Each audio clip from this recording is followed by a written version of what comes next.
Musalpur district OBC এছ'চিয়েশ্যনৰ লগত জড়িত কেইটামান বিষয়বস্তু আপোনালোকক জ্ঞাত কৰিবলৈ বিচাৰিছোঁ। আমি লক্ষ্য কৰিছোঁ যে একাংশ নন OBC লোকে নিজৰ পৰিচয় গোপন কৰি OBCৰ অন্তৰ্ভুক্ত জনগোষ্ঠীৰ লোক বুলি নিজকে চিনাকি দি OBC প্ৰমাণপত্ৰ সংগ্ৰহ কৰিছিল আৰু তেনেদৰে সংগ্ৰহ কৰা OBC পত্ৰ লিংকেজ হিচাপে ব্যৱহাৰ কৰি আজিও নিজৰ ল'ৰা ছোৱালীসকলৰ নামত OBC প্ৰমাণপত্ৰ উলিয়াবৰ কাৰণে চেষ্টা অব্যাহত ৰাখিছে। এই ক্ষেত্ৰত আমি যিমানখিনি পাৰিছোঁ তেওঁলোকক প্ৰমাণপত্ৰ দিয়াৰ পৰা আমি বিৰত আছোঁ, যিমানখিনি পাৰিছোঁ তেওঁলোকৰ নথিপত্ৰ পৰীক্ষা কৰি। কিন্তু বৰ্তমান যিটো ঢৌ চলি আছে, মানুহৰ মুখে মুখে এটা কথা প্ৰবাহিত হৈ আছে যে দেউতাকৰ OBC চাৰ্টিফিকেট থাকিলে পোনে পোনে অনলাইন কৰিলেই ল'ৰা ছোৱালীৰ নামত OBC চাৰ্টিফিকেট পাই যাব। ইয়ে যিখিনি নন OBC মানুহে OBC চাৰ্টিফিকেট অবৈধভাৱেই হওক, কৌশলগতভাৱেই হওক, নিজৰ পৰিচয় গোপন কৰি হওক চাৰ্টিফিকেটবোৰ উলিয়াই লৈছিল। আমাৰ তীক্ষ্ণ নজৰৰ কাৰণে তেওঁলোকে কিছুদিন ধৰি, কিছু বছৰ ধৰি চাৰ্টিফিকেট ল'ব পৰা নাছিল। তেওঁলোকক আমি উৎসাহিত হোৱা দেখা পাইছোঁ আৰু ইতিমধ্যে দুই এজনে চাৰ্টিফিকেট স্কুলৰ জৰিয়তে পোৱা বুলিও আমি অনুমান কৰিছোঁ।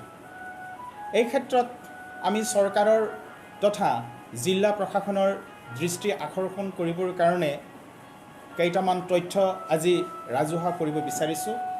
এই তথ্যখিনি মূলতঃ আমাৰ মাজলৈ আহিছিল তেওঁলোকে OBC প্ৰমাণপত্ৰ বিচাৰি যেতিয়া আবেদন কৰিছিল তেতিয়া সেইবোৰ আমি ৰাখি থৈছিলোঁ আৰু তেওঁলোকক OBC প্ৰমাণপত্ৰ দিয়াৰ পৰা আমি বিৰত আছিলোঁ। কিন্তু বৰ্তমান অনলাইন জৰিয়তে যদি অনলাইন জৰিয়তে যদি চাৰ্টিফিকেট প্ৰদান কৰা হয় আৰু তেওঁলোকে চাৰ্টিফিকেট পোৱাৰ যোগ্য হয় নে নহয় তাক পৰীক্ষা কৰাৰ কাৰণে কোনো নিৰ্দিষ্ট জাতি জনগোষ্ঠীৰ লোক জড়িত নাথাকে, কেৱল দেউতাকৰ OBCখনৰ ওপৰত ভিত্তি কৰিয়ে জিলা প্ৰশাসনে প্ৰমাণপত্ৰ দিয়ে। আমি ভাবোঁ যে বহু নাপাবলগীয়া মানুহে চাৰ্টিফিকেটবিলাক আকৌ পুনৰ পাবলৈ আৰম্ভ কৰিব। মই কেইটামান উদাহৰণ দিব খুজিছোঁ। কথাখিনি আমি সেই মিটিংখনত শ্বেয়াৰ কৰিছিলোঁ। মই এটা কথাই কৈছিলোঁ যে আমাৰ হিমন্ত বিশ্ব শৰ্মা ডাঙৰীয়াই মহোদয়ে যিটো প্ৰচেছ লৈছে, খুব ইজি প্ৰক্ৰিয়াৰ চাৰ্টিফিকেট দিয়াৰ কথাটো কৈছে, মই ৱেলকাম জনাইছিলোঁ। কাৰণ বহু ঠাইত চাৰ্টিফিকেটৰ নামত আমাৰ দুখীয়া ঘৰৰ ল'ৰা ছোৱালীবিলাকে হাৰাশাস্তি ভুগি আছে।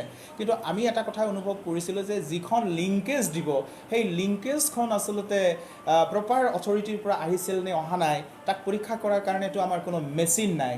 আৰু তেওঁ যি জনগোষ্ঠী দেখুৱাই পেলাই প্ৰমাণপত্ৰখন লৈছে সেই জনগোষ্ঠীৰ হয় নে নহয় কেৱল কাগজখন চাই বা আধাৰ কাৰ্ডখন চাই বা ভোটাৰ লিষ্টখন চাই আমি নিৰ্ণয় কৰিব নোৱাৰোঁ।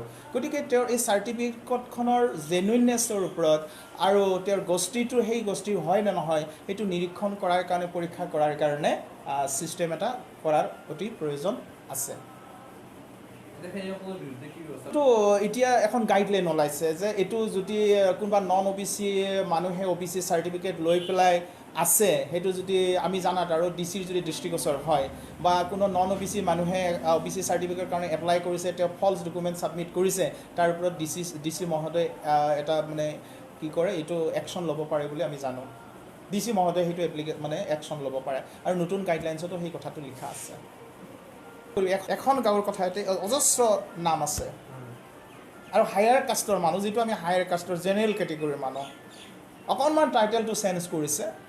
উপাধ্যায় হয়তো লিখা নাই, কোনোবাইতো হালৈ লিখা নাই, দাস লিখিছে, এনেকুৱা ধৰণৰ, কোনোবাইতো কলিতা আছিলে দাস লিখিছে, তেনেকুৱা ধৰণে OBC চাৰ্টিফিকেট লৈছে। আজিৰ নহয়, কিন্তু কম দিনত হোৱা নাই, এইটো বহু বছৰ আগৰ কথা।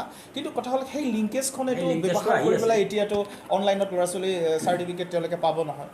আমিতো বহুত বন্ধ কৰিছোঁ, জাপ চাৰ্টিফিকেট আছে এইবিলাক এপ্লাই কৰিছে, এপ্লাই কৰিলেও আমি তেওঁলোকক দিয়া নাই। আমি চাইছোঁ, আমি পতিয়ন যোৱা নাই যে সেই জনগোষ্ঠীৰ হয় বুলি, আমি বিভিন্ন ৰিপৰ্ট লৈছোঁ, কিন্তু আমি একো যিহেতু আমাৰ একশ্যন লোৱাৰ কোনো অথৰিটি নাই, আমি মাত্ৰ তেওঁলোকক চাৰ্টিফিকেট দিয়া নাছিলোঁ আৰু তেওঁলোকক বুজাইছিলোঁ যে আপোনালোকে যিহেতু নাপায় আপোনালোকে খুব বেছি জোৰ কৰিব নালাগে। আমি প্ৰক্ৰিয়াটো সিমানতে শেষ কৰিছিলোঁ। কিন্তু এতিয়া দেখিবলৈ পাইছোঁ বহুত নন অ' বি চি মানুহে যিবিলাকক আমি নাপায় বুলি কৈছিলোঁ তেওঁলোকে অলৰেডি স্কুলে এপ্লাই কৰিছে আৰু অলৰেডি দুই এজনে পোৱা বুলি আমাৰ অনুমান হয়। ইটো যদি হৈ থাকে তেতিয়াহ'লে এইটো যিটো সংৰক্ষণ ব্যৱস্থা যি উদ্দেশ্যেৰে সংৰক্ষণ ব্যৱস্থাটো আমাৰ পূৰ্বজসকলে ব্যৱস্থা কৰিছিল সেই তাৰ প্ৰতি এটা মক্ষম আঘাত হ'ব। তে এই কথাটো মই সকলো অসমবাসী ৰাইজৰ মাজলৈ ঠেলি দিব খুজিছোঁ, যিখিনি প্ৰপাৰ আমাৰ অ' বি চি মানুহ তেওঁলোকে এই কথাখিনিৰ ওপৰত ধ্যান দিব লাগে আৰু মুখ্যমন্ত্ৰী মহোদয়কো এই বিষয়ে কথাখিনি ভালকৈ ক'ব লাগে, টেকনিকেল অসুবিধাখিনি। মুখ্যমন্ত্ৰী মহোদয়ে যিখিনি গাইডলাইনছ দিয়ে ঠিকেই দিছে, আমি বেয়া দেখা নাই, ভালেই দেখিছোঁ। গোটেইখিনি নিৰ্ভৰ কৰিব আপোনাৰ জিলা প্ৰশাসনৰ মুৰব্বীৰ ওপৰত। তেওঁ কি ধৰণে চাৰ্টিফিকেটখন অৰ্থাৎ লিংকেজখন তেওঁ কি ধৰণে পৰীক্ষা নিৰীক্ষা কৰিব, তেওঁ কি প্ৰচেছ ল'ব, সেই প্ৰক্ৰিয়াটোৰ ওপৰতে আচলতে নন অ' বি চি মানুহে কোনোবাই এপ্লাই কৰিলেও পাবনে নাপায় তাৰ ওপৰত নিৰ্ভৰ কৰিব। এখন হ'ল আপোনাৰ flour mill under Mushalpur sub division Baksa, এনেকুৱা ধৰণে কিছুমান ফ্ল'ৰ মিল দিছিলে। তাত অভিযোগ উঠিছে যে একাধিক, মই কিমানজন ক'ব খোজা নাই, একাধিক নন অ' বি চি হায়াৰ কাষ্টৰ মানুহে অ' বি চি প্ৰমাণপত্ৰ উলিয়াই সেই বস্তুবোৰ উপভোগ কৰিছে। আৰু এই কথাখিনি আমাৰ প্ৰাইমেৰী ইউনিটৰ ফালৰ পৰাই প্ৰত্যক্ষভাৱে আমালৈ আহিছিল, ইনফৰ্মেশ্যনটো আহিছিল। আৰু আমাৰ ফালৰ পৰাও আমি কথাখিনি আমাৰ যিটো লেভেলত যিখিনি কৰিব পাৰোঁ আমি সুধি চাইছিলোঁ তেওঁলোকে স্বীকাৰ কৰিছিলে, হয় আমি নন অ' বি চি মানুহ হয়, কিন্তু আগতে বহু বছৰ আগতে এইবিলাক লৈছিলোঁ, গতিকে সেইখন ব্যৱহাৰ কৰি দিলোঁ, বস্তুটো পালোঁ, তেনেকৈও স্বীকাৰ কৰিছে। এনেকুৱা বহুত ওলাব, মানে এইটো কৈ শেষ কৰিব এইটো নোৱাৰিব, অনুসন্ধান কৰিলে বহুত ওলাব। গতিকে এইটো ক'ত কেনেকৈ হ'ল, হৈ গৈছে বহু বছৰ আগতে হৈছে। এতিয়া আমাৰ কথা হ'ল এতিয়া ডিজিটেলৰ যুগ, লগে লগে তথ্যবিলাক ট্ৰান্সফাৰ হৈ যায়, যাতে ইয়াকে লৈ আৰু আমাৰ মাজত বিভাজন নহয়। তাৰ কাৰণে কাৰোবাৰ হাতত কিবা অ' বি চি চাৰ্টিফিকেট থাকিলেও তেওঁ যদি জানে যে তেওঁ আচলতে সেই চাৰ্টিফিকেটখনৰ কাৰণে যোগ্য নহয়, তেওঁলোকে ব্যৱহাৰকৰ পৰা আঁতৰত থাকিব লাগে। আৰু অধিক বিতৰ্ক নহ'বৰ কাৰণে যথাযথ চেনেলৰ জৰিয়তে সেইবোৰ এটা নিয়ম আছে, সেইবোৰ তেওঁলোকে জমা দিব লাগে, অৰ্থাৎ চাৰেণ্ডাৰ কৰিব লাগে। এইখিনি আমি আটাইলৈ যিসকল নন অ' বি চি লোকে অ' বি চি প্ৰমাণপত্ৰ গ্ৰহণ কৰিছে, বিভিন্ন কৰিছিল, টাইটেল পৰিৱৰ্তন কৰিয়েই হওক, বিভিন্ন ধৰণে কাৰোবাক কনভিন্স কৰিয়েই হওক, তেওঁলোকে সেই চাৰ্টিফিকেটবোৰ নিজৰ মাজত নাৰাখি তেওঁলোকে যথাযথ মানে প্ৰপাৰ চেনেলৰ মাজেৰে চাৰেণ্ডাৰ কৰিলে নিশ্চয় পৰিৱেশটো ভাল হ'ব।